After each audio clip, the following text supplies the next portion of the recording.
بسم اللہ الرحمن الرحیم۔ معزز خواتین و حضرات، السلام علیکم ورحمۃ اللہ وبرکاتہ۔ آج گوشہ کمال کی نشست نمبر 303 میں ہم ایک بار پھر آپ کی خدمت میں حاضر ہیں۔ آج کا ہمارا موضوع ایک ایسی شخصیت ہے کہ جو بہت مشہور نہیں رہی، معروف نہیں رہی، اور کہیں بھی ان کا بہت زیادہ تذکرہ نہیں رہا، لیکن میں اپنے ان پروگراموں میں ایسے لوگوں کو بھی سامنے لانے کی کوشش کرتا ہوں جو اخلاق و کردار کے لحاظ سے نمونہ اور مثالی لوگ تھے۔ ان میں میرے ساتھ کام کرنے والے ایک ساتھی مہر فوقی بدایونی تھے۔ یہ صاحب بنیادی طور پر تو ڈرائنگ ٹیچر تھے، لیکن میں نے ان میں جو صلاحیتیں پائی وہ یہ ہے کہ اردو اور اسلامیات بھی بہت اچھا پڑھاتے تھے یہ تو، اور فنکار بہت اچھے تھے، اور شاعر بھی اتنے ہی اچھے۔ بہت لوگوں نے ان کے بڑے بھائی انجم فوقی بدایونی صاحب کا نام سنا ہے، حکیم انجم فوقی صاحب، یہ انڈو پاک میں مشہور تھے۔ مہر فوقی صاحب ان سے چھوٹے تھے اور شاعر بھی بہت اچھے، لیکن چونکہ انہیں شہرت کی کبھی تمنا نہیں رہی، یہ بھاگے نہیں، دوڑے نہیں لوگوں کے پیچھے کہ انہیں بھی مشاعروں میں کوئی نمایاں مقام ملے، چنانچہ ان کی شاعری بہت اچھی ہونے کے باوجود ابھی تک پتہ نہیں ہے بھی یا نہیں ان کی اولاد کے پاس۔ ایک کتاب کے سلسلے میں میرا ان سے زیادہ معاملہ رہا تھا، وہ تھی ان کی کوئی تقریباً 20-25 سال کی محنت۔ انہوں نے بڑی محنت کے بعد لغات مہر مرتب کی تھی۔ تو اس لغات کی خوبی یہ تھی کہ آپ کے ذہن میں کوئی خیال آئے، معمولی لفظوں میں آتا ہے خیال، تو اس کے لیے آپ کو ادب کے طور پر ادبی سرگرمیوں کے لیے اچھے الفاظ چاہیے، تو وہ خیال آتے ہی، مثال کے طور پر روشنی کا خیال آیا آپ کو، اب روشنی کے لیے کتنے متبادل اچھے الفاظ ہو سکتے ہیں، وہ سارے اس لغت میں موجود تھے۔ تو ان کی کوئی 20 سے 30 سال کی محنت شاقہ کے باوجود کوئی شخص اسے چھاپنے کے لیے تیار نہیں تھا۔ یہ خود بے وسیلہ تھے، بہت معمولی تنخواہ پہ کام کرتے تھے، اور نہایت کفایت شار، اتنے کہ بڑی کم آمدنی میں بھی یہ اپنا کام چلا لیتے تھے۔ تو مہر فوقی صاحب کا میرا کئی سال تک تعلق رہا، اور حقیقت یہ ہے کہ اس قدر ملنسار، خوش اخلاق، انکسار والے کسی شخص کو میں نے آج تک نہیں دیکھا۔ میرے اس مضمون سے جو آج سے کم و بیش 39 سال پہلے لکھا گیا تھا مہر فوقی صاحب پر، تو اس سے آپ اندازہ کر لیں گے کہ ہمارے درمیان کیسی کیسی شخصیات خاموشی سے گزر جاتی ہیں۔ اپنے جن لوگوں سے تعلقات ہیں ان کے درمیان تو مثالیں قائم کر جاتے ہیں، لیکن باقی قومی سطح پر یا مقامی سطح پر انہیں کوئی بہت زیادہ پذیرائی حاصل نہیں ہوتی۔ یہ ہے مہر فوقی بدایونی صاحب، کہتے ہیں دوستوں کی بے رخی میرا سکوت، یعنی دوستوں کی بے رخی میرا سکوت، گویا میں تصویر بن کر رہ گیا، اپنی خاموشی کی وجہ سے میں بس تصویر بن کر رہ گیا، اس لیے، اور دوستوں نے بے رخی کی، ورنہ اگر وہ چاہتے تو میری صلاحیتوں سے فائدہ اٹھا کر آگے بڑھاتے۔ بہرحال لغات مہر پر اپنی تصویر کے نیچے یہ شعر لکھنے والے ممتاز ادیب و شاعر اور مخلص استاد مہر فوقی بدایونی 7 اپریل کو مکمل سکوت اختیار کر چکے ہیں۔ وہ کہا تھا نا کہ میرا سکوت، میری خاموشی، بے رخی، دوستوں کی بے رخی کی وجہ سے، تو وہ پھر ہمیشہ کے لیے انہوں نے سکوت اختیار کر لیا اور دنیا سے چلے گئے۔ انہیں اپنے جن دوستوں سے بے رخی کی اکثر شکایت رہتی تھی ان میں میرا بھی شمار تھا۔ ان سے میری آخری ملاقات گزشتہ سال دسمبر میں ہوئی تھی، یعنی یہ تقریباً 1900 اور کب کا ہے یہ مضمون، 1985 کا تو مضمون ہے، تو غالباً آخری ملاقات 84 میں، یعنی آج سے پورے 40 سال پہلے ہوئی تھی۔ انہیں اپنے جن دوستوں سے تو میں یہ بتا رہا تھا کہ مجھ سے بھی انہیں بے رخی کی شکایت تھی۔ وہ اپنے بیٹے محمد اسلم سعید کی شادی کی دعوت دینے کے لیے آئے تھے۔ 17 دسمبر کو ولیمہ تھا، جس میں ان کے اصرار کے باوجود اپنی اہلیہ کی بیماری کی وجہ سے اور اسپتال میں داخل ہونے کی وجہ سے میں شریک نہیں ہو سکا تھا۔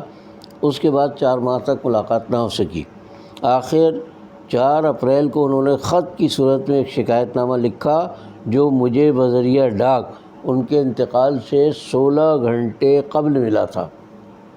القاب و آداب کے بعد اس خط میں انہوں نے تحریر کیا۔ اب میں یہاں دوستی اور ان کی خوبیوں سے زیادہ یہ بتانا چاہتا ہوں کہ کتنے اعلیٰ پائے کے ادیب بھی تھے۔ کمال کا ان کا مطالعہ تھا اور انداز بیان اتنا خوبصورت۔ آپ اندازہ کیجئے کہ انہوں نے میرے نام خط میں کیا تحریر کیا۔ لکھتے ہیں، معلوم نہیں کہیں پڑھا تھا یا کسی تجربہ کار سے سنا تھا کہ کسی شخص سے اگر اس طرح منحرف ہونا ہو کہ تمہارے خلوص اور حسن اخلاق کا معیار بھی نہ گرنے پائے اور وہ شخص بھی تم سے کٹ جائے، تو اس کا سیدھا سا راستہ یہ ہے کہ جب وہ تم سے ملنے آئے تو اسے دھتکارو مت اور خود اس سے ملنے کی خواہش کو ترک کر دو۔ کتنی خوبصورتی کی صحت انہوں نے، یعنی میں ملاقات نہ کر سکا کچھ عرصے تک، تو اس کی شکایت کی ہے انہوں نے۔ انجام کار وہ تم سے دور بیزار ہو جائے گا۔ غالباً یہی طرز عمل آپ نے میرے ساتھ اختیار کیا ہے۔ یہ مجھ سے ان کی شکایت۔ میں جس قدر آپ سے جڑنے کی صحیح کرتا ہوں، اسی قدر آپ مجھ سے کٹنے کی روش کو اپناتے ہیں۔ لیکن محترمی، میں بھی اتمام حجت کے بغیر رسم وفا سے ہاتھ اٹھانے والا نہیں۔ عین ممکن ہے کہ آپ کے معاملے میں میرا نیا تصور محض بدگمانی پر مبنی ہو، اور بدگمانی سراسر معصیت ہے، یعنی گناہ ہے۔ اللہ اس گناہ سے محفوظ رکھے۔ اس لیے دست بستہ گزارش ہے کہ آپ اپنی گمبھیر خاموشی کا سبب اور معروف معاشرتی قدروں سے انحراف کی وجہ بتائیں۔ اگر میرا قصور ہے تو اس کی تلافی میں سرے منہ پس و پیش سے کام نہیں لوں گا، اور اگر آپ کی تعمیری مصروفیات مجھے شرف ملاقات عطا کرنے میں مانع ہیں تو آپ پر لازم ہے کہ ان سے مجھے آگاہ فرمائیں۔ اگر صرف اور صرف غلط فہمی کے سبب آپ سے وابستہ میری عقیدتوں کا محل مسمار ہو گیا تو مجھے یقین ہے کہ میرے ملال کے اثرات آپ تک ضرور پہنچیں گے۔ اس پوری تحریر میں شکایت سے زیادہ جو خلوص اور محبت ہے، مجھ سے ان کا جو قلبی تعلق ہے، اس کا اظہار ہوتا ہے۔ والسلام، آپ کی خیریت کا طالب مہر فوقی۔ مہر فوقی مرحوم اور میرے درمیان خلوص و محبت کا جو رشتہ تھا وہ ان کے آخری خط کے ایک لفظ سے آیا ہے۔ اس رشتے کا مال و دولت اور عہدہ و منصب سے کوئی تعلق نہیں تھا، لیکن یہ بھی ایک حقیقت ہے کہ ہم دونوں تقریباً ایک ہی حیثیت اور مرتبہ و مقام کے لوگ تھے۔ میری طرح ان کا تعلق بھی نچلے متوسط گھرانے سے تھا۔ وہ بھی میری طرح استاد تھے اور علم و ادب کا نہایت اعلیٰ ذوق رکھتے تھے، لیکن اپنے اخلاق و کردار، ذاتی اوصاف اور خداداد صلاحیتوں کے لحاظ سے مہر فوقی مرحوم مجھ سے بہت برتر اور فائق تھے۔ مہر فوقی کا اصل نام ایثار محمد عبداللہ تھا۔ میں نے انہیں پہلی بار اگست 1965 میں دیکھا، جب مجھے احباب تحریک اسلامی کورنگی کے قائم کردہ ملت سیکنڈری اسکول کا صدر مدرس یا پرنسپل مقرر کیا گیا۔ مجھ سے چند روز قبل ایثار عبداللہ صاحب کا تقرر بحیثیت ڈرائنگ ماسٹر ہوا تھا۔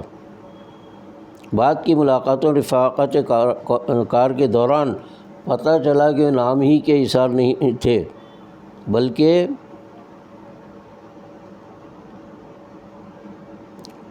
مجسم مہر و ایثار تھے۔ انہوں نے اسکول کے محدود مالی وسائل کے پیش نظر کم سے کم تنخواہ پر کام کرنے کی از خود پیشکش کی۔ اور نہایت ذوق و شوق، توجہ اور دلچسپی کے ساتھ نہ صرف ڈرائنگ بلکہ اردو اور اسلامیات کی تدریس میں مصروف رہے۔ ان کی عمر اور تجربہ مجھ سے زیادہ تھا، لہٰذا ان کے تجربات سے اسکول کے انتظام و انصرام اور نظم و نسق میں مجھے بڑی مدد ملی تھی۔ اساتذہ و طلباء میں ان کی مقبولیت قابل رشک تھی، اور کیوں نہ ہوتی کہ وہ نہایت خلوص و محبت کے ساتھ ان کی ہر ممکن مدد کرنے کے لیے ہمہ وقت تیار رہتے تھے۔ حقیقت ہے کہ مدد کا تو جذبہ اتنا ان کے اندر تھا کہ میں نے کبھی ان سے ادھار لیے پیسے اور پھر بعد میں لینا چھوڑ دیا تو بہت ناراض ہوئے مجھ سے کہ آپ مجھ سے جو ہے خفا ہو گئے، شاید اس لیے مجھ سے کوئی مدد نہیں لے رہے۔ تو میں نے ان کو بتایا کہ میں اس قابل ہو گیا ہوں، اس لیے آپ سے اب مجھے ضرورت نہیں ہے ادھار مانگنے کی۔ تو اس پر بڑے خوش بھی ہوئے اور شرمندگی کا بھی اظہار کیا انہوں نے۔ پھر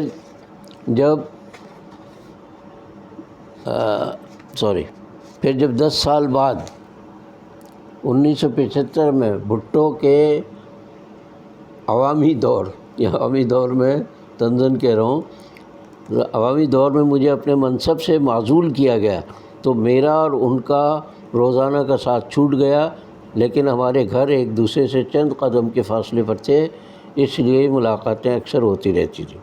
1976 میں اپنی بعض مجبوریوں کے سبب میں نے کورنگی چھوڑ کر کراچی شہر میں رہائش اختیار کی تو میں نے اپنے دوستوں میں سب سے زیادہ دل گرفتہ مہر فوقی مرحومی کو پایا۔ کراچی فاصلوں کا شہر ہے، اس لیے ہماری ملاقاتیں بتدریج کم ہوتی چلی گئی، لیکن وہ جب بھی ملتے اسی خلوص اور گرم جوشی کے ساتھ۔ لغات مہر کی تکمیل کے بعد اس کی طباعت و اشاعت کا مرحلہ درپیش ہوا تو میرا ان سے ربط ایک بار پھر بڑھا۔ مہر فوقی جیسے استاد اب خال ہی نظر آئیں گے۔ وہ بہت اچھے شاعر بھی تھے، لیکن شہرت سے گریزاں ہونے کی وجہ سے انہیں شاعری میں وہ مقام نہیں ملا جس کے وہ مستحق تھے۔ اس کے باوجود جس مشاعرے میں مہر فوقی اپنا کلام سناتے، لوگ ان کے اشعار پر جھوم جاتے تھے۔ ایک شعر کئی بار اور ہر نشست میں کئی غزلیں سننے کی فرمائش کی جاتی تھی۔ گزشتہ سال یعنی 1984 میں انہیں برمنگھم کے ایک مشاعرے میں شرکت کی دعوت ملی تو وہاں بھی ان کی غزلوں نے دھوم مچا دی۔ اپنے انتقال سے ایک روز قبل یعنی 6 اپریل کی رات وہ رکن صوبائی اسمبلی جناب اسلم مجاہد کے ایک استقبالیہ میں نظم پڑھ رہے تھے کہ انہیں سینے میں درد محسوس ہوا۔ وہ گیس اور آثاری کمزوری کے پرانے مریض تھے۔ استقبالیہ تقریب سے فوراً گھر آ گئے۔ ڈاکٹر کو بھی اندازہ نہ ہو سکا کہ اس حساس شاعر کو دل کی شکایت ہے۔ اگلی صبح بڑی خاموشی سے حملہ قلب ہارٹ اٹیک کا شکار ہو کر خالق حقیقی سے جا ملے۔ مجھے ان کا آخری خط 6 اپریل کو ملا تھا اور میں اگلے روز ان سے مل کر ان کی شکایت دور کرنے کا ارادہ کر چکا تھا کہ صبح 10 بجے فون پر ان کے انتقال کی خبر مل گئی۔ میں ان کے گھر کی گلی میں مڑتے ہوئے بھی یہ سوچ رہا تھا کہ ممکن ہے انہوں نے ملنے کے لیے بہانہ تراشا ہو اور فون پر اپنے انتقال کی خبر بھیج دی ہو، لیکن ان کے گھر پہنچا تو معلوم ہوا کہ دوستوں کی بے رخی کے سبب واقعی انہوں نے مستقل خاموشی اختیار کر لی ہے۔ اب وہ ہمارے پاس اس بے رخی کے ازالے کی کوئی صورت بھی باقی نہیں رہی تھی، سوائے اس کے کہ ہم خود جب تک قید حیات و بند غم سے آزاد نہیں ہو جاتے ان کی مغفرت اور جنت الفردوس میں اعلیٰ درجات کے لیے دعا کرتے رہیں، اور جب تک زندہ ہیں ان کے اس شعر کا مصداق بننے کی کوشش کریں۔ ان کا یہ شعر ہے، کیوں نہ رکھوں بچا کے داغوں سے زندگی ایک لباس ہے میرا۔ اس قدر خوبصورتی کے ساتھ شاعری کرنے والے۔ اس کے ساتھ ذرا سا میں ذکر کر دوں رئیس امروہی صاحب کا۔ لغات مہر کے سلسلے میں جب کوئی بھی اشاعت کے لیے پیسہ لگانے کو تیار نہیں تھا اور یہ خود اس قابل نہیں تھے، تو میرے مشورے پر یہ رئیس امروہی صاحب کے پاس بھی چلے گئے۔ اس زمانے وہ جنگ کے کالموں میں اپنے لوگوں کو توجہ دلاتے تھے کہ بھئی یہ کام ہے ان کا، کچھ جو صاحب بھی کر سکیں۔ تو خیر یہ جب بھی ان سے میرے حوالے سے ملے تھے، میں نے بھیجا تھا ان کو، تو کمال درجے کی بات رئیس امروہی کی مجھے آج تک یاد آتی ہے کہ یہ جب بھی جاتے تھے ان سے ملنے کے لیے تو وہ رئیس امروہی صاحب مجھے سلام ضرور بھیجتے تھے، حالانکہ میری زندگی میں کبھی ملاقات نہیں ہوئی ان سے، لیکن اس قدر اخلاقی یہ لوگ، وفادار لوگ، کہ میرے حوالے سے ایک شخص جا کے ملا ہے تو اس کو رئیس امروہی زندگی بھر نہیں بھولے، اور جب بھی میر فوقی صاحب ان کے پاس جاتے تھے تو مجھے سلام بھیجتے تھے۔ آج کی نشست میں اتنا ہی، باقی بشرط زندگی باقی۔ اللہ حافظ۔